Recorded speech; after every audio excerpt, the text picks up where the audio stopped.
అమరావతిలో university campus ఏర్పాటు చేయాలని ప్రపంచంలో మేటి యూనివర్సిటీలో ఒకటైన నేషనల్ యూనివర్సిటీ ఆఫ్ సింగపూర్ను ముఖ్యమంత్రి చంద్రబాబు నాయుడు కోరారు. ఏపీలో ఎన్యూఎస్ ఇంటర్నేషనల్ బ్రాంచ్ లేదంటే శాటిలైట్ క్యాంపస్ ఏర్పాటుకు ప్రతిపాదించిన ముఖ్యమంత్రి అమరావతిలో ప్రపంచ స్థాయి విద్యా సంస్థల ఏర్పాటు లక్ష్యంగా పనిచేస్తున్నట్లు తెలిపారు. ఇప్పటికే ప్రతిష్టాత్మక విద్యా సంస్థలు రాజధాని ప్రాంతంలో కార్యకలాపాలు మొదలుపెట్టాయని వివరించారు. గ్లోబల్ ఇన్వెస్టర్లను ఆకర్షించేలా సరికొత్త పాలసీల రూపకల్పనపై ఎన్యూఎస్ పాలసీ ఇన్స్టిట్యూట్ సహకారానికి విజ్ఞప్తి చేశారు. National university of Singapore president Tan Yang చైతో సీఎం భేటీ అయ్యారు. ఈ సందర్భంగా యూనివర్సిటీకి చెందిన ప్రొఫెసర్లు అమరావతి నిర్మాణ పనుల వివరాలను అడిగి తెలుసుకున్నారు. అమరావతి మాస్టర్ ప్లాన్ రూపొందించడంలో తమ భాగస్వామ్యాన్ని ప్రొఫెసర్లు గుర్తు చేసుకున్నారు. అమరావతిలో క్యాంపస్ పెట్టాలన్న ముఖ్యమంత్రి సూచనపై సానుకూలంగా స్పందించిన టాన్ యాంగ్ చై ఈ ప్రతిపాదనను పరిశీలిస్తామన్నారు. ఏపీలో ఎన్యూఎస్ ఇంటర్నేషనల్ బ్రాంచ్ లేదంటే శాటిలైట్ క్యాంపస్ ఏర్పాటుకు ప్రతిపాదించిన ముఖ్యమంత్రి అమరావతిలో ప్రపంచ స్థాయి విద్యా సంస్థల ఏర్పాటు లక్ష్యంగా పనిచేస్తున్నట్లు తెలిపారు. ఇప్పటికే ప్రతిష్టాత్మక విద్యా సంస్థలు రాజధాని ప్రాంతాల్లో కార్యకలాపాలు మొదలుపెట్టాయని వివరించారు. గ్లోబల్ ఇన్వెస్టర్లను ఆకర్షించేలా సరికొత్త పాలసీల రూపకల్పనపై ఎన్యూఎస్ పాలసీ ఇన్స్టిట్యూట్ సహకారానికి విజ్ఞప్తి చేశారు. తొలి రోజు పర్యటనలో సిఐఐ ఏపీ బిజినెస్ డెలిగేషన్తో ముఖ్యమంత్రి భేటీ అయ్యారు. ఈ భేటీలో రాష్ట్రానికి చెందిన పలువురు పారిశ్రామికవేత్తలు పాల్గొన్నారు. తెలుగు రాష్ట్రాలకు చెందిన పారిశ్రామికవేత్తలు ప్రపంచంలో అనేక చోట్ల కార్యకలాపాలు నిర్వహిస్తున్నారని సీఎం ఈ సందర్భంగా అన్నారు. అన్ని రంగాల్లో తెలుగు పారిశ్రామికవేత్తలు ఉన్నారని, మారుతున్న కాలానికి అనుగుణంగా అవకాశాలను అందిపుచ్చుకోవాలని సూచించారు. టెక్నాలజీ యుగంలో కొత్త ఆలోచనలు చేయాల్సిన అవసరం ఉందన్నారు. రాష్ట్రం తరపున, దేశం తరపున విదేశీ పర్యటనలో పారిశ్రామికవేత్తలను భాగస్వాములను చేస్తామన్నారు. ఏపీలో ఉన్న అవకాశాలు విదేశాల్లో వివరించే బాధ్యతను కూడా పారిశ్రామికవేత్తలు తీసుకోవాలన్నారు.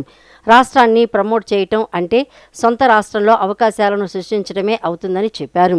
మన బలాలు వివరించి విదేశీ కంపెనీలను రాష్ట్రానికి తీసుకురావాలన్నారు. అవసరమైతే విదేశీ కంపెనీ భాగస్వామ్యంతో పరిశ్రమలు స్థాపించాలి.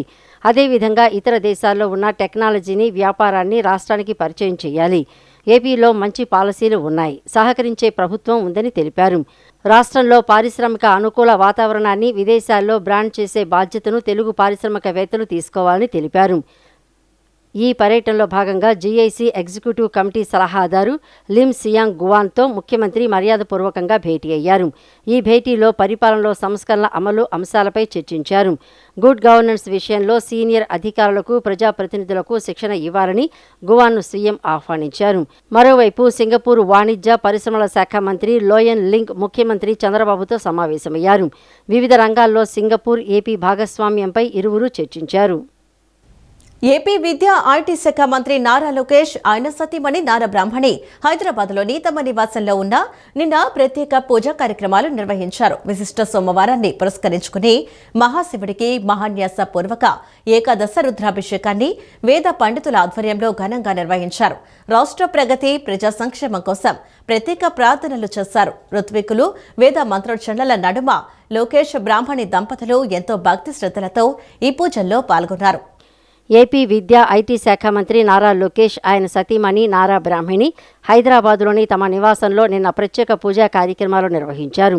విశిష్ట సోమవారాన్ని పురస్కరించుకుని మహాశివుడికి మహాన్యాస పూర్వక ఏకాదశ రుద్రాభిషేకాన్ని వేద పండితుల ఆధ్వర్యంలో ఘనంగా నిర్వహించారు. శివారాధనతో పాటు ఆ పరమేశ్వరుడి అనుగ్రహం కోసం లోకేష్ కుటుంబ సభ్యులు ప్రత్యేక పూజలు చేశారు. ప్రజా సంక్షేమం సహా రాష్ట్ర సుభిక్షం కోసం మహాశివుడిని ప్రార్థించారు. మహాన్యాసపూర్వక ఏకాదశ రుద్రాభిషేకం అనంతరం ప్రత్యేక హారతులు, ఆశీర్వచన కార్యక్రమాలు నిర్వహించారు. ఏపీ లిక్కర్ స్కామ్ భారతదేశంలోనే అతిపెద్ద కుంభకోణమని మంత్రి కొల్లు రవీంద్ర ఆరోపించారు. ఈ కుంభకోణంలో 50 మందికి పైగా ముద్దాయిలు ఉన్నారని తెలిపారు. జగన్ నేతృత్వంలో జరిగిన అక్రమాల్లో మరిన్ని అసలు వాస్తవాలు త్వరలోనే బయటకు వస్తాయని చెప్పుకొచ్చారు. ఈడీ కూడా దీనిపై విచారణ చేపట్టడంతో కొత్త పేర్లు కూడా బయటకు వస్తాయని తెలిపారు. మద్యం అక్రమాలపై సిట్ విచారణ పారదర్శకంగా జరుగుతుందని మంత్రి కొల్లు రవీంద్ర అన్నారు. సచివాలయంలో మంత్రి కొల్లు రవీంద్ర విలేకరుల సమావేశం నిర్వహించారు. సమావేశంలో ఆయన మాట్లాడుతూ మద్యం కుంభకోణంలో సూత్రధారులెవరూ తప్పించుకోలేరని మంత్రి కొల్లు రవీంద్ర హెచ్చరించారు. అస్తవ్యస్త విధానాలతో ఎక్సైజ్ శాఖను వైసీపీ ప్రభుత్వం నాశనం చేసిందని ధ్వజమెత్తారు. జగన్ ప్రభుత్వ విధానాలతో ప్రజల ఆరోగ్యం దెబ్బతినడంతో పాటు ఎక్సైజ్ ఆదాయం గణనీయంగా పడిపోయిందని మండిపడ్డారు. సొంత బ్రాండ్ల ప్రమోషన్ కోసం నాణ్యమైన బ్రాండ్లను తొక్కేశారని దుయ్యబట్టారు. డిజిటల్ పేమెంట్లు లేకుండా పారదర్శకత దెబ్బతీశారని ఫైర్ అయ్యారు. తమ ప్రభుత్వం అధికారంలోకి రాగానే నూతన ఎక్సైజ్ పాలసీ ద్వారా వ్యవస్థను సరిచేశామని స్పష్టం చేశారు. మద్యం అక్రమాలపై సిట్ విచారణ పారదర్శకంగా జరుగుతోందని మంత్రి కొల్లు రవీంద్ర అన్నారు. కూటమి ప్రభుత్వం పారదర్శకంగా అమలు చేస్తున్న మద్యం పాలసీపై మాజీ మంత్రి జోగి రమేష్ నేతృత్వంలో వైసీపీ నేతలు చెడ్డ పేరు తీసుకురావాలని చూసి అడ్డంగా దొరికిపోయారని పేర్కొన్నారు. 13 రకాల పరీక్షల తర్వాతే నాణ్యమైన మద్యాన్ని బయటకు పంపుతూ ప్రజల ఆరోగ్యానికి ప్రాధాన్యం ఇస్తున్నామని మంత్రి కొల్లు రవీంద్ర పేర్కొన్నారు. కొత్తగా 26 కొత్త కంపెనీలు వచ్చేసినాయి మార్కెట్లోకి. అప్పటి వరకు లేవు. ఆ 26 కంపెనీలు సృష్టించారు వీళ్ళు. లీలా అని, ఆదాన్ అని ఇలాంటి కొన్ని కంపెనీలు వాడు సృష్టించి లేని బ్రాండ్స్ తీసుకొచ్చి దగ్గర 20,356 కోట్ల అమ్మకాలు వాటి ద్వారా జరిపించారు. ఇలాంటి కొన్ని సంస్థలు 26 సంస్థలు తీసుకొచ్చి సబ్లీజులు, కొన్ని డిస్టిలరీస్ని సబ్లీజుల కింద తీసుకోవడం, దాదాపు 20 IMFL డిస్టిలరీస్ ఉత్పత్తి సామర్థ్యాన్ని 60% వాటా ఆక్రమించుకున్నారు. ఈ ఏదైతే డిస్టిలరీస్కి సంబంధించినటువంటి అవన్నీ కూడా వీళ్ళు ఆక్రమించుకోవడం. అలాగే మల్టీనేషనల్ కంపెనీస్, అప్పటి వరకు అన్ని బ్రాండ్లు ఆంధ్ర రాష్ట్రంలో ఉన్నాయి. 14-19 వరకు అన్ని బ్రాండ్లు మల్టీనేషనల్ కంపెనీ బ్రాండ్స్ కూడా ఆంధ్ర రాష్ట్రం అవైలబిలిటీ మనం తీసుకురాగలిగాం. కానీ 1924లో మల్టీనేషనల్ కంపెనీలు అన్నిటికి కూడా వాళ్ళకి ఆర్డర్స్ ఇవ్వకుండా అప్పటి వరకు 53.21% షేర్ ఉంది వాళ్ళ మార్కెట్, మల్టీనేషనల్ కంపెనీ షేర్. దాన్ని 5.25కి పడిపోయింది. ఏపీ లిక్కర్ స్కామ్ అని చెప్పి వాళ్ళు క్లియర్గా చెప్పడం జరిగింది. దాదాపు 52 మంది దీంట్లో మరి ముద్దాయిలుగా ఉన్నారు. 17 మందిని ఇప్పటికీ అరెస్ట్ చేశారు. అలాగే 260 కోట్ల రూపాయలు ప్రాపర్టీస్ కూడా అటాచ్ చేశారు. అలాగే క్యాష్ కూడా 20 కోట్ల రూపాయలు క్యాష్ కూడా సీజ్ చేశారు. అంటే ఈ జగన్మోహన్ రెడ్డి ప్రభుత్వంలో ఆనాడు ఈ లిక్కర్ బిజినెస్ని వాళ్ళు ఏ రకంగా ఒక సొంత వ్యాపారంగా చేసుకున్నారు. ప్రభుత్వంలో అధికారాన్ని అడ్డం పెట్టుకుని ఎంతలు విచ్చలవిడితనానికైనా చేయొచ్చు అనే విధంగా మరి ఆ 5 సంవత్సరాలు జరిగినటువంటి విధానం. రాష్ట్రేతర ప్రాంతాలు, విదేశాల్లోని రాష్ట్ర ఓటర్ల కోసం ఆన్లైన్ సదుపాయాన్ని కూడా అందుబాటులోకి ఉంచామని రాష్ట్ర ప్రధాన ఎన్నికల అధికారి వివేక్ యాదవ్ తెలిపారు. ECINET.ECI.government.in వెబ్సైట్ ద్వారా ఎన్యూమరేషన్ ఫామ్ సమర్పించవచ్చని సూచించారు. సర్లో భాగంగా ఓటర్లకు ఎలాంటి సందేహాలున్నా ECINET యాప్లో కాల్ యువర్ BLO సదుపాయాన్ని వినియోగించుకోవచ్చునన్నారు. ప్రతి ఓటరుకు వివరాలు నింపిన ఎన్యూమరేషన్ ఫామ్లు ప్రత్యేక సమగ్ర సవరణలో భాగంగా BLOలు అందిస్తున్నారని, ఓటర్లు వాటిని పరిశీలించి ఫోటో, సంతకం జత చేసి తిరిగి BLOలకు ఇవ్వాలన్నారు. వీటిని డిజిటలైజ్ చేసి జూలై 21న ముసాయిదా ఓటర్ల జాబితా విడుదల చేస్తామని తెలిపారు. జాబితాలో నుంచి అకారణంగా ఒక్క ఓటర్ పేరు కూడా తొలగించబోమని వివేక్ యాదవ్ తెలిపారు. డూప్లికేట్ నమోదులపైన చర్యలు ఉంటాయని స్పష్టం చేశారు. రాష్ట్రంలో ఓటర్ల జాబితా ప్రత్యేక సమగ్ర సవరణ ప్రారంభమైన నేపథ్యంలో వివేక్ యాదవ్ నిన్న సచివాలయంలో విలేకరులతో మాట్లాడారు. సర్లో భాగంగా ఓటర్లకు ఎలాంటి సందేహాలున్నా ECINET యాప్లో కాల్ యువర్ BLO సదుపాయాన్ని వినియోగించుకోవచ్చన్నారు. యాప్ ద్వారా అభ్యర్థన నమోదు చేసుకున్న 48 గంటల్లో సంబంధిత BLO సంప్రదిస్తారని చెప్పారు. ప్రతి ఓటరుకు వివరాలు నింపిన ఎన్యూమరేషన్ ఫామ్లు ప్రత్యేక సమగ్ర సవరణలో భాగంగా BLOలు అందిస్తున్నారని, ఓటర్లు వాటిని పరిశీలించి ఫోటో, సంతకం జతచేసి తిరిగి BLOలకు ఇవ్వాలన్నారు. వీటిని డిజిటలైజ్ చేసి జూలై 21న ముసాయిదా ఓటర్ల జాబితా విడుదల చేస్తామని తెలిపారు. నెల రోజుల పాటు ప్రజల నుంచి అభ్యంతరాలు స్వీకరిస్తామన్నారు.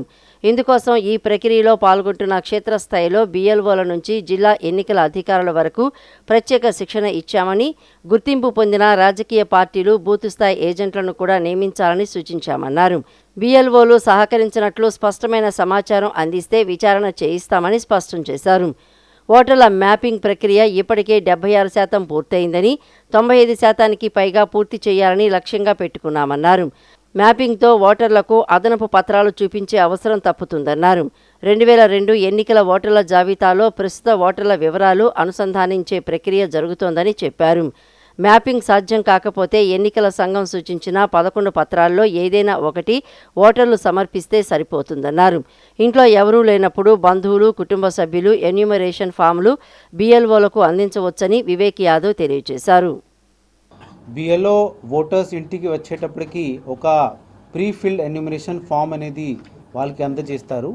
అది అందజేసేటప్పటికి ఆ ఓటర్స్ అనేది ఖచ్చితంగా 2002 ఎలక్టోరల్ రోల్లో వాళ్ళ డీటెయిల్స్ ఆ ఫారాల్లో నింపేసి ఒక కలర్డ్ ఫోటోగ్రాఫ్ మరియు సిగ్నేచర్ చేసి ఆ తిరిగి ఎన్యూమరేషన్ ఫామ్ని ఇవ్వాల్సిన ఉంటుంది. మళ్ళీ BLO వాళ్ళ ఆఫీస్కి వచ్చి అటువంటి వచ్చిన ఎన్యూమరేషన్ ఫామ్ని డిజిటైజ్ చేస్తారు. ఇటువంటి వచ్చిన ఎన్యూమరేషన్ ఫారాలు తీసుకొని మనకి డ్రాఫ్ట్ ఎలక్టోరల్ రోల్ అనేది పబ్లిష్ చేయడం జరుగుతుంది. అది that will be 21st of July 2026. So that day we'll publish the draft electoral roll. ఆ electoral roll పైన ఏమైనా క్లెయిమ్స్ అండ్ ఆబ్జెక్షన్స్ మళ్ళా ఒక మంత్ వరకు మనము తీసుకుంటాం. గొడ్డలిపాటి హయాంలో మైనార్టీ సంక్షేమాన్ని పూర్తిగా నిర్లక్ష్యం చేశారని ఆ శాఖ మంత్రి NMD ఫారూక్ విమర్శించారు. బీసీ, ఎస్సీ, ఎస్టీ, మైనార్టీల బిడ్డలు డిఎస్సీ ద్వారా టీచర్లుగా ఉద్యోగాలు సాధిస్తే వైసీపీ అధినేత మాజీ సీఎం వైఎస్ జగన్ కు కడుపు మంటగా ఉందన్నారు. కుంభకర్ణుడిలా 9 నెలలు నిద్రపోయి ఇప్పుడు లేచి డిఎస్సీపై వైసీపీ అధినేత విష ప్రచారం చేస్తున్నారని మండిపడ్డారు. రాష్ట్రంలో అల్లర్లు సృష్టించేందుకు వైఎస్ జగన్ కుట్ర చేస్తున్నారని విమర్శించారు. రాజధాని అమరావతిలో మైనార్టీ సంక్షేమ శాఖ మంత్రి NMD ఫారూక్ విలేకరులతో మాట్లాడారు. కడపలో హజ్ భవన్ నిర్మిస్తే దాన్ని పూర్తి చేయకుండా 5 ఏళ్లు నిర్లక్ష్యంగా వ్యవహరించారంటూ ఆగ్రహం వ్యక్తం చేశారు. మైనారిటీల కోసం కూటమి ప్రభుత్వంలో 5,000 కోట్లు కేటాయించామని గుర్తు చేశారు. దేశంలో ఎక్కడా లేని విధంగా హజ్ యాత్రికులకు 1,00,000 ఆర్థిక సాయాన్ని అందిస్తున్నట్లు తెలిపారు. ఇంట్లో ఎంతమంది పిల్లలున్నా అందరికీ తల్లికి వందనం ఇస్తూ మైనార్టీ బిడ్డల చదువుకు తోడ్పడుతున్నామని పేర్కొన్నారు. నంద్యాలలో వైఎస్ఆర్ విగ్రహాన్ని ధ్వంసం చేసింది వైసీపీ కార్యకర్తలేనని గుర్తు చేశారు. ఇచ్చిన మాట ప్రకారం కర్నూలుకు త్వరలోనే హైకోర్టు బెంచ్ తీసుకువస్తామన్నారు. గత ప్రభుత్వంలో 85% హామీలకు వైఎస్ జగన్ ఎగనామం పెట్టారని గుర్తు చేశారు. ఇచ్చిన మాట ప్రకారం కూటమి ప్రభుత్వం 90% హామీలను అమలు చేసిందన్నారు. ఆస్తుల కోసం తల్లి, చెల్లిని వేధిస్తున్నారంటూ జగన్పై నిప్పులు చెరిగారు. త్వరలో తల్లి, చెల్లిని జగన్ చంపేసినా ఆశ్చర్యపోవాల్సిన అవసరం లేదన్నారు. మైనార్టీల అభివృద్ధి కానీ మైనార్టీ సంక్షేమాన్ని గురించి కానీ ఎప్పుడు కూడా ఏం చేయలేదు. ఏదో గొప్పలు చెప్పుకుంటారు కానీ ఏం చేశాడో నాకైతే నాకు అర్థం కాదు. నేను రాజకీయాలు ఉన్నప్పటి నుంచి ఆయన చేసింది ₹1 పని కూడా చేయలేదు. అంటే ఈరోజు ఆ రోజు 4,000 రూపాయల నుంచి మేము వచ్చిన తర్వాత 5,300 కోట్ల రూపాయలు ఇచ్చాం. మళ్ళీ ఈ సంవత్సరం 6,000 కోట్ల రూపాయలు మైనార్టీ సంక్షేమం కోసం ఇచ్చాం. మన 4,000 కోట్లు ఇచ్చి 4,000 కోట్లు కూడా అసంతృప్తిగా ఉండిపోయి పనులు కూడా చేయలేక వదిలేసిపోయింది ఆయన. అంటే ఈ రకంగా మనము ఎంతో ఘన విజయం సాధించామని చెప్పాలి. సూపర్ 6 మనం ఒకసారి ఆలోచించుకొని చేసుకుంటే, డిఎస్సిని కూడా ఒకసారి మనం ఆలోచన చేసుకుంటే, డిఎస్సిలో దాదాపుగా మన ముస్లిం మైనార్టీ శాతం 8% లోపల ఉంటే, డిఎస్సిలో 11.5% మంది ముస్లిం మైనార్టీ పిల్లలు ఈరోజు టీచర్లకు ఉద్యోగాలు చేస్తున్నారంటే అది లోకేష్ గారి ఘనత అని చెప్పాలి. ఆయన కృషి, ఆయన ఫలితమే ఈరోజు దాదాపుగా ఎంతమంది టీచర్లుగా ఉద్యోగాలు చేసి వాళ్ళు బతుకు తెరువు కోసం దారి చూపించాడు. ఆయన డిఎస్సి చేయకపోతే మా పిల్లలు ఏమి కావాలా, మా బిడ్డల పరిస్థితి ఏమిటి ఆలోచించుకునే అవసరం ఉంది. అన్యాయంగా కుంభకర్ణుడు పండుకొని లేచినట్టు 9 నెలల తర్వాత లేచి దాంట్లో అన్యాయం జరుగుతున్నాయి డిఎస్సిలో. స్పెషల్ ఇంటెన్సివ్ రివిజన్ ప్రక్రియ అత్యంత పారదర్శకంగా నిబంధనలకు అనుగుణంగా నిర్వహించాల్సిన బాధ్యత ప్రతి BLOపై ఉందని విజయవాడ నగరపాలక సంస్థ కమిషనర్ ధ్యానచంద్ర తెలిపారు. ఓటరు జాబితాలో ఎటువంటి పొరపాట్లు, డూప్లికేట్ నమోదులు లేదా అనర్హుల పేర్లు ఉండకుండా ప్రత్యేక శ్రద్ధ వహించాలని సూచించారు. ప్రతి ఓటరు వివరాలను క్షుణ్ణంగా పరిశీలించి బూత్ లెవెల్ ఏజెంట్లు సహకారంతో ధృవీకరించి ఖచ్చితమైన జాబితాను రూపొందించాలని ఆదేశించారు. విజయవాడ నగరపాలక సంస్థ commissioner Dhyanachandra special intensive revision కార్యక్రమంలో భాగంగా నగరంలోని Machavaram, Vambay colony, Singh Nagar, Punnaiah colony, BRTS road, కొత్త వంతెన సెంటర్ తదితర ప్రాంతాలను విస్తృతంగా పర్యటించి క్షేత్రస్థాయిలో జరుగుతున్న ఓటరు జాబితా ప్రత్యేక సవరణ ప్రక్రియను పరిశీలించారు. బూత్ లెవెల్ అధికారులు నిర్వహిస్తున్న ఇంటింటి తనిఖీలు, ఓటర్ల వివరాల నమోదు, మార్పులు, చేర్పులు, తొలగింపులు వంటి అంశాలను నిశితంగా పరిశీలించి సంబంధిత అధికారులకు అవసరమైన సూచనలు కమిషనర్ చేశారు. స్పెషల్ ఇంటెన్సివ్ రివిజన్ ప్రక్రియ అత్యంత పారదర్శకంగా నిబంధనలకు అనుగుణంగా నిర్వహించాల్సిన బాధ్యత ప్రతి BLOపై ఉందన్నారు. ఓటరు జాబితాలో ఎటువంటి పొరపాట్లు, డూప్లికేట్ నమోదులు లేదా అనర్హుల పేర్లు ఉండకుండా ప్రత్యేక శ్రద్ధ వహించాలని సూచించారు. ప్రతి ఓటరు వివరాలను క్షుణ్ణంగా పరిశీలించి బూత్ లెవెల్ ఏజెంట్లు సహకారంతో ధృవీకరించి ఖచ్చితమైన జాబితాను రూపొందించాలని ఆదేశించారు. అర్హత కలిగిన ప్రతి పౌరుడి పేరు ఓటరు జాబితాలో తప్పనిసరిగా ఉండేలా చూడటంతో పాటు ఒకే వ్యక్తి పేరు ఒకటి కంటే ఎక్కువ చోట్ల నమోదై ఉండకుండా జాగ్రత్తలు తీసుకోవాలని పేర్కొన్నారు. ప్రజలు కూడా తమ ఓటు వివరాలను పరిశీలించి అవసరమైన మార్పులు, చేర్పులు ఉంటే సంబంధిత అధికారులను సంప్రదించి సకాలంలో దరఖాస్తు చేసుకోవాలని సూచించారు.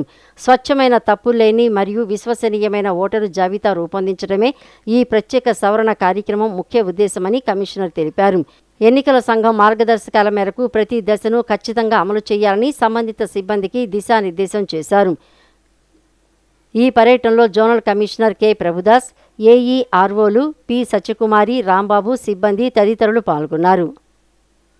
ప్రజా రాజధాని అమరావతిపై కుల విషం చిమ్మి వైసీపీ నేతలు రాజకీయ పబ్బం గడుపుకుంటున్నారని టీడీపీ ఎమ్మెల్సీ భూమిరెడ్డి రామ్గోపాల్ రెడ్డి మండిపడ్డారు.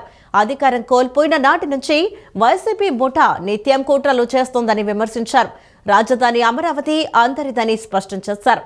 అమరావతి పరిధిలోని 34,323 ఎకరాల్లో అన్ని కులాల వారి భూములు ఉన్నాయని ఆయన వివరించారు.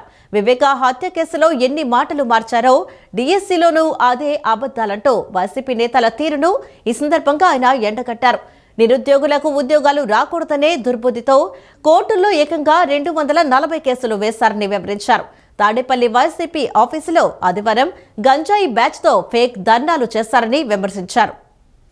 రాజధాని అమరావతిలో ఎమ్మెల్సీ భూమిరెడ్డి రామ్గోపాల్ రెడ్డి నిన్న విలేకరులతో మాట్లాడారు. రాజధాని భూముల్లో SC, STలు 32%, రెడ్లు 23%, BCలు 14% ఉన్నారని అన్నారు. ఈ ప్రాంతంలో కమ్మ సామాజిక వర్గానికి చెందిన రైతులు కేవలం 18% ఉన్నారని తెలిపారు. అధికారిక లెక్కలు స్పష్టంగా ఉన్నా ఒకే కులానికి అంటగట్టడం వైసీపీ కుట్రలో భాగమన్నారు. జగన్ కుటుంబం మొదటి నుంచి రాజకీయ ఎదుగుదల కోసం కుల మతాలను వాడిందని గుర్తు చేశారు. వ్యక్తుల మధ్య విద్వేషాలు సృష్టించి హత్యలు చేసి రాజకీయ సౌదాలు నిర్మించుకున్నారని వైఎస్ జగన్ కుటుంబంపై టీడీపీ ఎమ్మెల్సీ నిప్పులు చెరిగారు. నాడు మర్రి చెన్నారెడ్డిని దించడానికి పాత బస్తీలో మత కల్లోలాలు సృష్టించారని వివరించారు. పాత బస్తీ అల్లర్లలో వందలాది మంది సామాన్య ప్రజల మృతికి వైఎస్ జగన్ కుటుంబమే కారణమని విమర్శించారు. కులాలను, మతాలను, వర్గాలను అనేక రకాలుగా వాడడం జరిగి ఈ స్థాయికి రావడం జరిగింది. తాత రాజారెడ్డి నుంచి, తండ్రి రాజశేఖర రెడ్డి నుంచి నేటి జగన్మోహన్ రెడ్డి వరకు కూడా అనేక రకాలుగా తమ రాజకీయ ఎదుగుదల కోసం అనేక రకాలైన కుట్రల్లో పాల్పడడం జరిగింది. వ్యక్తుల మధ్య విద్వేషాలు సృష్టించారు. వ్యక్తుల మధ్య విద్వేషాలు సృష్టించి వారిని హత్యలు చేసి రాజకీయ సౌదాన్ని నిర్మించుకున్నారు. కులాల మధ్య చిచ్చులు పెట్టారు, మతాల మధ్య చిచ్చులు పెట్టారు. ఉమ్మడి ఆంధ్రప్రదేశ్ రాష్ట్రానికి మర్రి చెన్నారెడ్డి గారు ముఖ్యమంత్రిగా ఉన్న సమయంలో ఆయనను ఏదో విధంగా దించాలని చెప్పి పాత బస్తీలో మతాల మధ్య కలహాలు సృష్టించి వందలాది మంది సామాన్య ప్రజల మృతికి కారణమైన కుటుంబం మీదనే విషయం ఈ రాష్ట్ర ప్రజలందరికీ తెలుసు. అనేక రకాలుగా కుట్రలు, కుతంత్రాలకు మీరు పాల్పడుతూ ఇప్పుడు మళ్ళీ ఈ రాష్ట్రంలో కులాల మధ్య విభేదాలను పెంచాలనే మీ ఆటలు ఎప్పటికి కూడా సాగవని చెప్తా ఉన్నా. మొదటి నుంచి కూడా ఏదో ఒక కుట్ర, వివేక హత్య కేసు నుంచి నేడు DSC వరకు మనం ఒకసారి అన్ని కూడా పరిశీలిస్తే అదే తెలుస్తుంది. ప్రజల నుండి వచ్చే ప్రతి ఫిర్యాదును బాధ్యతగా స్వీకరించి క్షేత్రస్థాయిలో పరిశీలించి శాశ్వత పరిష్కారం అందించాలని విజయవాడ నగరపాలక సంస్థ కమిషనర్ ధ్యానచంద్ర అధికారులను ఆదేశించారు. ప్రజలకు ఇబ్బందులు కలిగించే సమస్యలను ఆలస్యం చేయకుండా వెంటనే పరిష్కరించాలని సూచించారు. మున్సిపల్ సేవల కోసం రూపొందించిన పురమిత్ర యాప్లో నమోదవుతున్న ఫిర్యాదులను కూడా ఎప్పటికప్పుడు పర్యవేక్షించాలని తెలిపారు. ప్రతి ఫిర్యాదును అధికారులు స్వయంగా పరిశీలించి ప్రజలకు స్పష్టమైన మరియు శాశ్వత పరిష్కారం అందించే విధంగా చర్యలు తీసుకుంటామని కమిషనర్ ధ్యానచంద్ర తెలిపారు. విజయవాడ నగరపాలక సంస్థ ప్రధాన కార్యాలయంలోని కమాండ్ కంట్రోల్ రూంలో నిర్వహించిన ప్రజా ఫిర్యాదుల పరిష్కార వేదికలో కమిషనర్ ధ్యానచంద్ర పాల్గొని ప్రజల వినతులను స్వీకరించారు. ప్రధాన కార్యాలయంతో పాటు జోనల్ కార్యాలయాల్లో నిర్వహించిన ప్రజా ఫిర్యాదుల కార్యక్రమాలను వీడియో కాన్ఫరెన్స్ ద్వారా సమీక్షించిన కమిషనర్ గతంలో వచ్చిన ఫిర్యాదుల పరిష్కార స్థితిని శాఖాధిపతులతో చర్చించారు. ప్రజలకు ఇబ్బందులు కలిగించే సమస్యలను ఆలస్యం చేయకుండా వెంటనే పరిష్కరించాలని సూచించారు. మున్సిపల్ సేవల కోసం రూపొందించిన పురమిత్ర యాప్లో నమోదవుతున్న ఫిర్యాదులను కూడా ఎప్పటికప్పుడు పర్యవేక్షించాలని తెలిపారు. ప్రజలు ఇచ్చిన ఫిర్యాదులను ఒక శాఖ నుండి మరో శాఖకు మళ్లించడం కాకుండా సంబంధిత అధికారులు స్వయంగా సంబంధించి సమస్యలకు పరిష్కారం చూపాలని కమిషనర్ స్పష్టం చేశారు. శాఖలన్నీ పరస్పర సమన్వయంతో పనిచేసి ప్రజలకు మెరుగైన సేవలు అందించాలని పేర్కొన్నారు. ఈ సోమవారం జరిగిన ప్రజా ఫిర్యాదుల పరిష్కార వేదికలో మొత్తం 24 ఫిర్యాదులు అందినట్లు అధికారులు తెలిపారు. వీటిలో పట్టణ ప్రణాళిక శాఖకు సంబంధించిన అక్రమ నిర్మాణాలు 10, రోడ్ల ఆక్రమణలు వంటి అంశాలపై ఎక్కువ ఫిర్యాదులు నమోదు కాగా రెవెన్యూ 3, ఇంజనీరింగ్ 6, ప్రజారోగ్య శాఖలకు సంబంధించి 2, యూసీడీ 1, హార్టికల్చర్ 2 ఫిర్యాదులు కమిషనర్ దృష్టికి తీసుకువచ్చారు. ప్రతి ఫిర్యాదును అధికారులు స్వయంగా పరిశీలించి ప్రజలకు స్పష్టమైన మరియు శాశ్వత పరిష్కారం అందించే విధంగా చర్యలు తీసుకుంటామని కమిషనర్ ధ్యానచంద్ర వెల్లడించారు. ప్రజల నమ్మకాన్ని నిలబెట్టే విధంగా పారదర్శకంగా సమర్థవంతంగా పనిచేయాలని అధికారులకు సూచించారు. ఈ కార్యక్రమంలో అదనపు కమిషనర్లు A Ravindrarao, doctor D Chandrashekar, K Shakuntala, chief city planner Sanjay Ratnakumar, chief medical and health officer doctor K Arjunrao, deputy commissioner Srujana, పర్యవేక్షణ ఇంజనీర్ చంద్రశేఖర్ తదితరులు పాల్గొన్నారు. ప్రజల్లో సేఫ్టీ కల్చర్ తీసుకురావడమే లక్ష్యంగా చేసుకుని సురక్ష కమిటీలను ఏర్పాటు చేయడం జరిగిందని నగర పోలీస్ కమిషనర్ ఎస్వి రాజశేఖర్ బాబు అన్నారు. నగరంలో సుమారు 13,000 సీసీ కెమెరాలు ఏర్పాటు చేయడానికి ఈ సురక్ష కమిటీలు కీలకంగా వ్యవహరించారని తెలిపారు. ప్రజల్లో సీసీ కెమెరాల ప్రాముఖ్యతను, పోలీస్ వారి పాత్రను ప్రతిబింబించే విధంగా ఈ అవగాహన పాటను రూపొందించడం అభినందనీయమని తెలిపారు. ఎన్టీఆర్ జిల్లా Suraksha committee convener KV Narsaiah ప్రొడక్షన్లో సినీ యాక్టర్ సాయి కుమార్ నటించిన సురక్ష వీడియో పాటను నగర పోలీస్ కమిషనర్ ఎస్వి రాజశేఖర్ బాబు చేతుల మీదుగా నిన్న లాంఛనంగా ప్రారంభించారు. ప్రజల్లో సేఫ్టీ కల్చర్ తీసుకురావడమే లక్ష్యంగా చేసుకుని ప్రజలకు అవగాహన కల్పించే విధంగా నగరంలో సీసీ కెమెరాల ఏర్పాటు, ఈ సీసీ కెమెరాల నిరంతర పర్యవేక్షణ ద్వారా ప్రాణాలను రక్షించడం, రాత్రి సమయంలో మహిళల భద్రత వంటి అంశాలతో కూడిన వీడియో పాటను నర్సయ్య ప్రొడక్షన్లో హరిప్రసాద్ దర్శకత్వంలో గేయ రచయిత సాగర్ మాటల రచయిత బొర్రా సాయిమాధవ్, సినీ యాక్టర్ సాయి కుమార్ నటించిన సురక్ష వీడియో పాటను చిత్రీకరించడం జరిగింది. ఈ సందర్భంగా నగర పోలీస్ కమిషనర్ మాట్లాడుతూ ప్రజల్లో సేఫ్టీ కల్చర్ తీసుకురావడమే లక్ష్యంగా చేసుకుని సురక్షా కమిటీలను ఏర్పాటు చేయడం జరిగిందని తెలిపారు. నగరంలో సుమారు 13,000 సీసీ కెమెరాలు ఏర్పాటు చేయడానికి ఈ సురక్షా కమిటీలు కీలకంగా వ్యవహరించారని అన్నారు. సురక్షా కమిటీ కన్వీనర్ కేవీ నర్సయ్య మానవ సేవే మాధవ సేవ అనే విధానాన్ని అవలంబిస్తూ మహిళా పోలీసు సిబ్బందికి ఉచిత మెడికల్ క్యాంపులు నిర్వహించారని చెప్పారు. సురక్షా కమిటీ ఆధ్వర్యంలో అనేక సేవా కార్యక్రమాలు నిర్వహిస్తున్నారని, అదేవిధంగా ప్రజల్లో సీసీ కెమెరాల ప్రాముఖ్యతను, పోలీసు వారి పాత్రను ప్రతిబింబించే విధంగా ఈ అవగాహన పాటను రూపొందించడం అభినందనీయమని తెలియజేశారు. కొంతకాలంగా బీజేపీపై బురద చల్లటమే లక్ష్యంగా పెట్టుకున్న వైసీపీ మాటలను ప్రజలు నమ్మవద్దని బీజేపీ రాష్ట్ర అధికార ప్రతినిధి షేక్ బాజీ ప్రజలకు విజ్ఞప్తి చేశారు. విలేకరుల సమావేశంలో ఆయన మాట్లాడుతూ వైసీపీ లేని సమస్యను ఉన్నట్లుగా చూపిస్తూ అబద్ధపు ప్రచారాలు చూస్తోందని విమర్శించారు. గతంలో తిరుపతిలో బస్సులో దొంగ ఓటర్లను తీసుకువచ్చి ఓట్లు వేయించడానికి ప్రయత్నించిందన్నారు. ఆ సమయంలో బీజేపీ నాయకులు ఢిల్లీలో ఎన్నికల సంఘానికి ఫిర్యాదు చేయడంతో వైసీపీకి సహకరించిన కలెక్టర్ సహా పలువురు అధికారులను విధుల నుంచి తొలగించారని గుర్తు చేశారు. అన్ని పార్టీలకు సంబంధించిన వారు వారి వారి ఏజెంట్లు ఎవరైతే ఉన్నారో వారితో కలుపుకొని ఇంటింటికి వెళ్ళి ఫారం నెంబరు 6 కానీ కొత్త ఓట్లు చేర్చుకునేటువంటి క్రమం, ఫారం నెంబరు 7 కానీ చిరునామాలు మార్చుకునేటువంటి క్రమం, ఫారం నెంబరు 8 కానీ ఎవరైతే ఎలిజిబిలిటీ లేదో వారిని తీసేటువంటి క్రమం, ఎన్యూమరేషన్ ఫామ్ ఒకటి ఇచ్చి ఆ ఫామ్ ప్రకారం ఈ ప్రక్రియ పారదర్శకంగా జరుగుతున్నది. 100కి 100% జరుగుతుంది. ఇక్కడ సమస్యల ఇప్పుడు ఈ పత్రికా సమావేశం నేపథ్యం ఎందుకనంటే మైనారిటీ యొక్క సమాజంలో అప్పుడే కొన్ని సంస్థలు, కొంతమంది వ్యక్తులు గందరగోళాన్ని క్రియేట్ చేయడం కోసం ప్రయత్నాలు మొదలెట్టారు. ఇక్కడ కూడా మైనారిటీలో ఓట్లని ఉద్దేశపూర్వకంగా తీసేస్తారని, తాతల దగ్గర నుంచి అడిగి, ఆ తాతలు ఏ తాతలకు పుట్టారో అడిగి, అసలు ఎప్పుడెప్పుడు తరాల నుంచి ఉన్నారో మొత్తం అడిగి మిమ్మల్ని ఇక్కడి నుంచి పంపించేస్తారని ఇటువంటి ప్రచారాన్ని చేసే కార్యక్రమానికి నడుం కట్టారు. గతంలో కూడా ఇలాగే నరేంద్ర మోడీ గారు సిఏఏ పెట్టినప్పుడు కూడా మొత్తం ముస్లింల్ని ఖాళీ చేసి ఇక్కడి నుంచి తీసుకెళ్ళి ఊరు బయట, దేశం బయట బోనుల్లో పెట్టేస్తారు, ఇక్కడ ఎవరు ఉంచరని చెప్పని ప్రచారం చేసి మదర్సాలో ఉన్న పిల్లల దగ్గర నుంచి మసీదుల్లో ఉన్నటువంటి పెద్దవాళ్ల వరకు రోడ్ల మీద నిరసన ప్రదర్శనలు చేసి అనేక గందరగోళాలు సృష్టించారు. మేము వారిని భారతీయ జనతా పార్టీ మైనార్టీ మోర్చా యొక్క నాయకులతో పాటు కలిసి సయ్యద్ బాషా గారితో కలిసి మేము కూడా ప్రశ్నిస్తూ ఉన్నాము. ఒక్కడంటే ఒక్కడిని ఈ దేశం నుంచి ముస్లింని ఈ దేశం నుంచి పంపించడం జరిగిందా అని మీ మనసాక్షిని ప్రశ్నించుకొని మీకింత మునుపు ప్రచారం చేసిన వాళ్ళని నిలబెట్టి అడగండి. విజయవాడ విమానాశ్రయం గత 12 నెలల్లో సాధించిన ప్రగతి ప్రస్థానానికి గుర్తుగా యాత్రి సువిధ దివస్ వేడుకలను నిన్న ఘనంగా నిర్వహించారు. విమానాశ్రయానికి వచ్చే ప్రయాణికులకు సాంప్రదాయ తిలకం దిద్ది సిబ్బంది స్వాగతం పలికారు. పాఠశాలల విద్యార్థులకు విమానాశ్రయాన్ని పరిచయం చేసే పర్యటనను నిర్వహించారు. పుష్కర కాలంలో ఏకంగా 504% పైగా ప్రయాణికుల వృద్ధి, 70% పైగా ఆదాయం పెరుగుదలతో పాటు విమానాశ్రయం రూపురేఖలు సమూలంగా మారిపోయాయి. దేశంలోనే మరే విమానాశ్రయానికి సాధ్యం కాని ప్రగతి సాధించిందన్నారు. దీనికి గుర్తుగానే ఈ వేడుకలను ఏర్పాటు చేసినట్లు విమానాశ్రయం డైరెక్టర్ ఎం లక్ష్మీకాంత్ రెడ్డి వెల్లడించారు. విజయవాడలోని గన్నవరం అంతర్జాతీయ విమానాశ్రయంలో యాత్రి సువిధా దివస్ వేడుకలను నిన్న ఘనంగా నిర్వహించారు. వేడుకల్లో భాగంగా విమానాశ్రయానికి విచ్చేసిన ప్రయాణికులకు సాంప్రదాయ తిలకంతో స్వాగతం పలికారు. పర్యావరణ సుస్థిరతను ప్రోత్సహించడానికి ప్రయాణికులకు 200 మొక్కలను పంపిణీ చేశారు. విమానాశ్రయ అధికారులు, భద్రతా సిబ్బంది, విమానయాన సంస్థ సిబ్బంది మరియు గ్రౌండ్ హ్యాండ్లింగ్ ఏజెన్సీలతో కలిసి టెర్మినల్ భవనం ముందు జాతీయ పతాకం వద్ద వందే మాతరం గీతాన్ని సామూహికంగా ఆలపించారు. ప్రయాణికుల రాకపోకల మరియు టెర్మినల్ ప్రాంగణ ప్రాంతాలు అంతటా పిల్లలు ప్రత్యక్ష సాంస్కృతిక కార్యక్రమాలను ప్రదర్శించారు.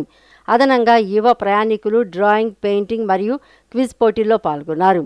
విమానాశ్రయ వ్యవస్థపై విద్యాపరమైన ప్రత్యక్ష పరిచయ పర్యటనలో భాగంగా విమానాశ్రయ ఎయిర్పోర్టు అథారిటీ సీనియర్ అధికారులు విద్యార్థులతో సన్నిహితంగా సంభాషించి విమానాశ్రయ కార్యకలాపాలు మరియు సౌకర్యాలను వివరించారు. స్థానిక పాఠశాల నుంచి 30 మంది విద్యార్థులు ఈ పర్యటనలో పాల్గొన్నారు. ఇండియన్ రెడ్ క్రాస్ సొసైటీ సహకారంతో ఆ ప్రాంగణంలోనే స్వచ్ఛంద రక్తదాన శిబిరం నిర్వహించారు. బయలుదేరే ప్రయాణికుల కోసం సెక్యూరిటీ హోల్డ్ ఏరియా లోపల ప్రాథమిక ఆరోగ్య తనిఖీ శిబిరాలు ఏర్పాటు చేశారు. కొత్తగా నిర్మించిన ఎయిర్ ట్రాఫిక్ సర్వీసెస్ కాంప్లెక్స్లో ఏక్ పెట్ మాకే నామ్ అనే ఇతివృత్తంతో విమానాశ్రయ డైరెక్టర్ లక్ష్మీకాంత్ రెడ్డి మరియు సీనియర్ అధికారులు ఒక ప్రత్యేక మొక్కల పంపిణీ కార్యక్రమాన్ని నిర్వహించారు. యాత్రి సువిధా దివస్ అన్న సెలబ్రేషన్ చేసుకోవడం జరిగింది. ఈరోజు ఇంకా కంటిన్యూ అవుతుంది. అఫ్ కోర్స్ ఇప్పుడు మీరు మీడియా మిత్రులతో ఇప్పుడు ఇంటరాక్ట్ చేసి చెప్పడం జరిగింది.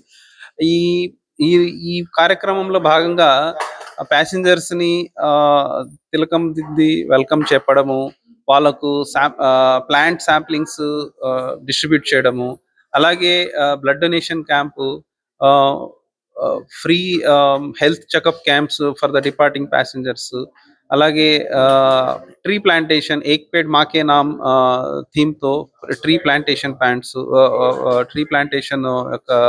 చేయడం జరిగింది. అలాగే గన్నవరం పరిసర ప్రాంత స్కూళ్ళలోంచి పిల్లలను ఎయిర్పోర్ట్కి పిలిపించి వాళ్ళకు ఎయిర్పోర్ట్ పరిసర ప్రాంతాలను వాళ్ళకు చూపించి వాళ్ళతో ఇంటరాక్ట్ చేయడం జరిగింది. అలాగే ప్యాసింజర్స్కు SHAలో డ్రాయింగ్ కాంపిటీషన్, అలాగే క్విజ్ కాంపిటీషన్ కూడా ఏర్పాటు చేశాము. షిరిడి సాయిబాబా పట్ల అపార భక్తి విశ్వాసంతో మస్కట్లో నివసిస్తున్న అరవింద్ కుటుంబ సభ్యులు సుమారు 2.40 లక్షలకు పైగా విలువ చేసే వెండి ఆభరణాన్ని ముత్యాలంపాడు షిరిడి సాయిబాబా మందిరానికి సమర్పించారు. భక్తులు ఎంతో భక్తి శ్రద్ధలతో బాబావారికి కానుక సమర్పించడం ఆనందంగా ఉందని మందిర గౌరవ అధ్యక్షుడు గౌతమ్ రెడ్డి, అధ్యక్షుడు లక్ష్మణరావు తెలిపారు. అరవింద్ కుటుంబ సభ్యులపై సాయిబాబా వారి కరుణా కటాక్షాలు ఎల్లప్పుడూ ఉండాలని ఆకాంక్షించారు. ముత్యాలంపాడు షిరిడి సాయిబాబా మందిరంలో భక్తి శ్రద్ధల నడుమ ప్రత్యేక కార్యక్రమం నిర్వహించారు. మస్కట్లో నివసిస్తున్న అరవింద్ కుటుంబ సభ్యులు సుమారు 2.4 లక్షలకు పైగా విలువ చేసే వెండి ఆభరణాన్ని సాయిబాబా వారికి కానుకగా సమర్పించారు. ఈ సందర్భంగా బాబావారికి ప్రత్యేక పూజలు అర్చనలు నిర్వహించి ఆశీర్వచనాలు పొందారు. అనంతరం మందిర గౌరవ అధ్యక్షుడు గౌతమ్ రెడ్డి, అధ్యక్షుడు లక్ష్మణరావు మాట్లాడుతూ విదేశాల్లో ఉన్నప్పటికీ సాయిబాబా వారి పట్ల భక్తిని చాటుకుంటూ ఆలయానికి విలువైన కానుక సమర్పించడం అభినందనీయమన్నారు. అరవింద్ కుటుంబం మరింత సుఖ సంతోషాలతో ఆయురారోగ్యాలతో వర్ధిల్లాలని, బాబావారి ఆశీస్సులు ఉండాలని ఆకాంక్షించారు. భక్తులు ఇలాగే ఆలయ అభివృద్ధికి సహకరించాలని ఆయన కోరారు. బాబా గారి పైన ఉండేటువంటి ప్రేమాభిమానాలు, భక్తి శ్రద్ధలతో ఈ ప్రాంతవాసిగా బాబా గారికి ఈ రోజున 2,40,000 పైచిలుకు అయినటువంటి ఈ వెండి ఆభరణాన్ని బహుకరించడం జరిగింది. వారికి బాబా గారి ఆశీస్సులు మెండుగా ఉండాలని, ముఖ్యంగా ఈ దేవాలయం కూడా భక్తుల యొక్క ప్రేమాభిమానాలు, వారి యొక్క ఇచ్చేటువంటి ఆధారాభిమానాలతో దినదినాభివృద్ధి చెందుతూ ముందుకు. బాబా వారి అంటే మాకు ప్రేమాభిమానాలు ఎక్కువగా ఉంటాయి. మేము ఎప్పుడు పూజించుకుంటాము. మా బాబు అరవింద్ మస్కట్లో ఉంటాడు. 2,40,000 రూపాయల ఆభరణము చేయించి ఇచ్చారు. ప్రజలందరినీ సుఖశాంతులతో ఉంచాలని బాబా గారిని కోరుచున్నారు. ఇక్కడే బాబావారి టెంపుల్కి అతనే చేశారండి ఆభరణం. 2,40,000. మస్కట్లో పనిచేస్తూ ఇక్కడ బాబా వారి సేవా నిమిత్తమై వారి యొక్క భక్తి ప్రపత్తులను చాటుకుంటూ పెద్ద బాబా వారికి ఈ ఆభరణాన్ని సమర్పించడం జరిగింది. చాలా శుభదినం ఇవాళ. ఇటువంటి ఆభరణం మందిరంలో ఉండడం కూడా చాలా మిగతా వారందరికీ కూడా ఆదర్శంగా ఉంటుంది. మాదిగ దండోరా ఆవిర్భవించి 32 ఏళ్లు పూర్తవుతున్న సందర్భంగా జూలై 7న ప్రకాశం జిల్లా ఈదుముడిలో మాదిగల పుణ్యక్షేత్రం శంకుస్థాపన కార్యక్రమం నిర్వహించనున్నట్లు ఎంఆర్పీఎస్ ఆంధ్రప్రదేశ్ రాష్ట్ర అధ్యక్షుడు పానుగంటి శాలంరాజు వెల్లడించారు. గత 31 ఏళ్లుగా కేవలం వర్గీకరణే ధ్యేయంగా పోరాడటం వల్ల మాదిగలు రాజకీయంగా ఆశించిన స్థాయికి చేరుకోలేకపోయారని ఆవేదన వ్యక్తం చేశారు. ఎంఆర్పీఎస్ ఆధ్వర్యంలో గాంధీనగర్లో కార్యవర్గ సమావేశం జరిగింది. ఈ సమావేశంలో ఎంఆర్పీఎస్ ఆంధ్రప్రదేశ్ రాష్ట్ర అధ్యక్షుడు పానుగంటి శాలంరాజు, ఏటుకూరి విజయ్ కుమార్ మాదిగ, ఎంఆర్పీఎస్ ఎన్టీఆర్ జిల్లా అధికార ప్రతినిధి లంకా బుజ్జి మాదిగ, రాష్ట్ర మాదిగ మహిళా సమైక్య అధ్యక్షురాలు నల్లూరి చంద్రలీల మాదిగ, మాదిగ కార్యకర్తలు, నాయకులు పాల్గొన్నారు. ఈ సందర్భంగా రాష్ట్ర అధ్యక్షుడు పానుగంటి శాలంరాజు మాట్లాడుతూ ఎంఆర్పీఎస్ వ్యవస్థాపక అధ్యక్షుడు ఉరుసుపాటి బ్రహ్మయ్య మాదిగ నాయకత్వంలో ఇటీవల హైదరాబాద్లో జరిగిన సమావేశంలో తనను ఏపీ అధ్యక్షుడిగా ఎన్నుకున్నట్లు చెప్పారు. ఓట్ల కోసం రాజకీయ పార్టీలకు బానిసలుగా మారే పరిస్థితి పోవాలని, ఇకపై రాజ్యాధికారమే లక్ష్యంగా ఉద్యమాన్ని ముందుకు తీసుకెళ్తామని స్పష్టం చేశారు. ఈదుముడిలో 2 ఎకరాల స్థలంలో మాదిగ అమరవీరుల స్మృతి వనం విగ్రహాల ఏర్పాటుకు సన్నాహాలు చేస్తున్నట్లు వివరించారు. జూలై 7న జరిగే ఈ చారిత్రాత్మక కార్యక్రమానికి అంబేద్కర్ వాదులు, మాదిగలు పెద్ద ఎత్తున తరలి రావాలని ఆయన పిలుపునిచ్చారు. మాదిగల పుణ్యక్షేత్ర శంకుస్థాపన కార్యక్రమాన్ని మేము ఈదుముడిలో జూలై 7వ తారీఖున తీసుకుపోతున్నాం. ఆ కార్యక్రమానికి సంబంధించి ఈ 31 సంవత్సరంల ఉద్యమ నేపథ్యంలో వర్గీకరణ అంశాన్ని దృష్టిలో పెట్టుకొని అమరులైన మా మాదిగ అమరవీరులకి నివాళులు అర్పించే క్రమాన్ని మేము ఈదుముడిలో ఏర్పాటు చేసుకుంటున్నాం. అక్కడ ఒక 2 ఎకరాల పొలంలో ఒక శృతిమోనంలాగా మాదిగ అమరవీరుల విగ్రహాలను కూడా మేము అక్కడ ప్రతిష్ఠించుకోవడానికి సన్నాహాలు సిద్ధం చేసుకుంటున్నాం. అదే క్రమంలో 32 సంవత్సరాలు వర్గీకరణ అంశంలో పోరాడిన మాదిగ యువకులు 32 సంవత్సరాల్లో మాదిగలు ఏ విధంగా వర్గీకరణ సాధించుకున్నారో, వర్గీకరణ సాధించుకోవడంలోనే ఏం నష్టపోయారో కూడా మేము 32వ సంవత్సరంలో దాని గురించి మేము చర్చలు జరుపుకోవడానికి అవకాశాలు వేదికగా ఈదుముడి గ్రామాన్ని మేము ఎన్నుకుంటున్నాం.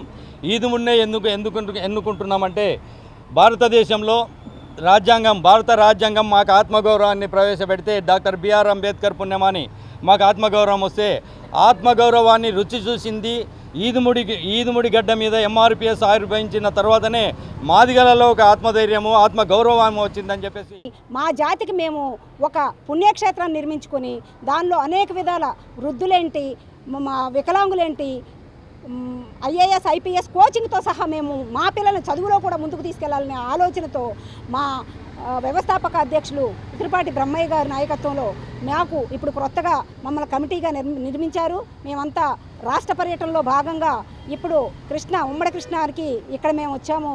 రాష్ట్ర అధ్యక్షుల వారు చెప్పినట్టు రాబోయే కాలంలో ప్రతి మాదిగా రాజ్యాధికార దిశగా ముందుకెళ్లాలని అడుగులు వేస్తున్నాం. కనుక దయచేసి ప్రతి మాదిగా వాళ్ళ హక్కుల కోసం బయటకు వచ్చి పోరాడాలని. విజయవాడ సిఐటియు నగర మాజీ అధ్యక్షులు, సిపిఎం మాజీ కార్పొరేటర్, ముఠా వర్కర్, సీనియర్ నగర మాజీ ప్రధాన కార్యదర్శి టి సుబ్బారెడ్డి 7వ వర్ధంతి కార్యక్రమాన్ని సిఐటియు పశ్చిమ నగర్ ముఠా వర్కర్ యూనియన్ ఆధ్వర్యంలో శంకర్ కేఫ్ సెంటర్లో నిర్వహించారు. సిపిఎం పశ్చిమ నగర కార్యదర్శి బి సత్యబాబు, సీనియర్ నాయకులు రామారావు, సిఐటియు నగర అధ్యక్షులు తదితరులు సుబ్బారెడ్డి చిత్రపటానికి పూలమాల వేసి నివాళులర్పించారు.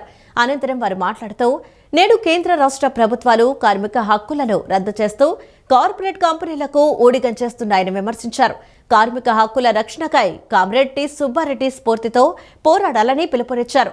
పెట్రోల్, డీజిల్, గ్యాస్, నిత్యావసర వస్తువుల ధరలు విపరీతంగా పెంచి సామాన్య ప్రజల కష్టాన్ని ప్రతి కుటుంబం నుండి 3,000 నుండి 10,000 వరకు ప్రతి నెల దోచుకుంటున్నారన్నారు. కార్మికుల వేతనాలు, కూలీలు పెరగటం లేదని, కార్మికులకు సొంతిల్లు ఇవ్వకుండా మోసగిస్తున్నారని చెప్పారు. ముఠా కార్మికుల సంక్షేమ బోర్డు ఏర్పాటు చేస్తామని హామీ ఇచ్చిన కూటమి ప్రభుత్వం కార్పొరేట్ కంపెనీలకు కార్మికుల హక్కులను దోచిపెడుతున్నారని విమర్శించారు. కామ్రేడ్ సుబ్బారెడ్డి గారు విజయవాడలో ఉన్న వేలాది మంది కార్మికుల హక్కుల కోసం, ముఖ్యంగా ముఠా కార్మికుల యొక్క హక్కుల కోసం, సాంప్రదాయాల కోసం, పని భద్రత కోసం, పోలీసు వేధింపులకు వ్యతిరేకంగా అనేక పోరాటాలు నిర్వహించారు. అలాగే విజయవాడ మున్సిపల్ కార్పొరేషన్లో మొట్టమొదట విజయవాడ నగరపాలక సంస్థ వామపక్షాల పరిపాలనలో మల్లికార్జునపేట ప్రాంతానికి సంబంధించి కార్పొరేటర్గా ఎన్నికై కొండ ప్రాంతాల అభివృద్ధికి ఎంతగానో విశేష కృషి చేశారు. తుది శ్వాస విడిచే వరకు తన ఆశయాన్ని వదలకుండా కార్మిక వర్గం కోసం, విజయవాడ ప్రజల కోసం ఎంతో అంకిత భావంతో పనిచేశారు. కామ్రేడ్ సుందరయ్య గారి యొక్క స్ఫూర్తితో సుబ్బారెడ్డి గారు సిపిఎం ఉద్యమాల్లో కూడా అనేక పోరాటాల్లో కూడా పాలు పంచుకున్నారు. వారి యొక్క స్ఫూర్తిని కొనసాగిస్తామని తెలియజేస్తూ, నేడు కేంద్రంలో ఉన్న బీజేపీ ప్రభుత్వంలో, రాష్ట్రంలో ఉన్న కూటమి ప్రభుత్వం కార్మికుల్ని అణగదొక్కే కార్మిక వ్యతిరేక చట్టాలను తీసుకొస్తున్నారు. ప్రజలందరి మీద విపరీతమైన భారాలు మోపుతున్నారు. కార్పొరేట్ కంపెనీలకి ప్రజల ఆస్తుల్ని అమ్మకాలకు పెడతారు. వడ్డే నవీన్ ప్రధాన పాత్రలో నటించిన ట్రాన్స్ఫర్ త్రిమూర్తుల చిత్రం ఈ నెల 19న థియేటర్లలో విడుదల కానుంది. సుదీర్ఘ విరామం తర్వాత వడ్డే నవీన్ హీరోగా నటించిన చిత్రం ప్రేక్షకుల ముందుకు రాబోతుంది. సరైన కథ దొరకకపోవడంతో గ్యాప్ వచ్చిందని వడ్డే నవీన్ వెల్లడించారు. ట్రాన్స్ఫర్ త్రిమూర్తుల చిత్రం ప్రేక్షకులను అలరిస్తుందని ఆశాభావం వ్యక్తం చేశారు. విజయవాడ గాంధీనగర్లోని ప్రముఖ హోటల్లో ట్రాన్స్ఫర్ త్రిమూర్తులు చిత్ర బృందం సందడి చేసింది. ఈ సందర్భంగా జరిగిన మీడియా సమావేశంలో హీరో వడ్డే నవీన్ మాట్లాడుతూ, సుదీర్ఘ విరామం తర్వాత సరైన కథ కుదరడంతో ప్రేక్షకుల ముందుకు వస్తున్నట్లు తెలిపారు. ఇందులో తాను పోలీస్ కానిస్టేబుల్ పాత్ర పోషించారని, స్టేషన్లో తాను చేసే పనుల కారణంగా ఉన్నతాధికారులు 10 ఏళ్లలో 55 సార్లు బదిలీ చేస్తారని, అందుకే చిత్రానికి ఈ పేరు పెట్టినట్లు వివరించారు. కామెడీ, ఎమోషన్స్తో కూడిన ఈ ఫ్యామిలీ ఎంటర్టైనర్ను తానే స్వయంగా నిర్మించారని, సాంకేతిక పరంగా అత్యుత్తమ ప్రమాణాలతో తెరకెక్కించామని నవీన్ పేర్కొన్నారు. ముఖ్యంగా మహిళా ప్రేక్షకులను, కుటుంబాలను ఈ సినిమా విశేషంగా అలరిస్తుందని ధీమా వ్యక్తం చేశారు. అప్పటికి ఇప్పటికి అనుభవంలో తేడా ఏమి అనిపించలేదు. ఎందుకంటే మా సెట్లో మా టీము అందరూ కూడా వాళ్ళ పని ప్యాషనెట్గా చేశారు కాబట్టి అప్పుడు ఎలా చేశారు, ఇప్పుడు అలాగే జరిగినట్టు అనిపించింది. మేబీ టెక్నికల్గా మారింది. ఎట్లా వస్తుంది సినిమా అనే టెన్షన్ ఆబ్వియస్గా బిగినింగ్లో ఉంటుంది. బట్ వన్స్ టీం అంతా వాళ్ళ వర్క్ చేసుకుంటూ వెళ్ళే క్రమంలో ఎప్పుడైతే మనం చూస్తున్నామో అప్పుడు రిలాక్స్డ్గా స్లోగా ఓకే ఇది బాగానే చేసుకుంటున్నారనే ఫీలింగ్ వచ్చింది. అంటే పెళ్లి సినిమా లాంటి ఇప్పుడు ఆడియన్స్ ట్రెండ్కి ఇది వర్కౌట్ అవుతుందో లేదో తెలియదు కదా, మైండ్ సెట్స్ మారిపోయినాయి కదా. సో అవన్నీ చూడాలి అట్లానే. అది డెఫినెట్. బట్ స్టిల్ ఆ ఎమోషన్స్ అన్ని కొన్ని మారినాయి కదా ఇవాళకి. సో చెప్పలేము. అలరిస్తుందని నేను చెప్పడం కరెక్ట్ అవ్వదు, ఆడియన్స్ చూసి డిసైడ్ అవ్వాలి. బట్ డెఫినెట్గా quality, picture wise, sound wise, content wise and making wise అయితే మేము బెస్ట్ ఆఫ్ క్వాలిటీ ట్రై చేశాము. నా నమ్మకం అయితే అందరికీ నచ్చుతుంది. మా టీజర్కి, మా ట్రైలర్కి, మా సాంగ్స్కి చాలా మంచి రెస్పాన్స్ వచ్చింది. ఎస్పెషలీ నవీన్ గారు కమ్బ్యాక్ కోసం చాలా ఈగర్లీ అందరూ వెయిట్ చేస్తున్నారు. అండ్ నేను మూవీ చూశాను and I'm telling you he has done his best. చాలా మంచి పర్ఫార్మెన్స్ అండ్ అందరూ చాలా మీ అందరికీ చాలా నచ్చుతుంది. It's a family entertaining film and 19 June తప్పకుండా చూడండి. చాలామంది వెయిట్ చేస్తున్నారు మీకోసం. ఈ వార్తలు ఇంతటితో సమాప్తం. నమస్కారం.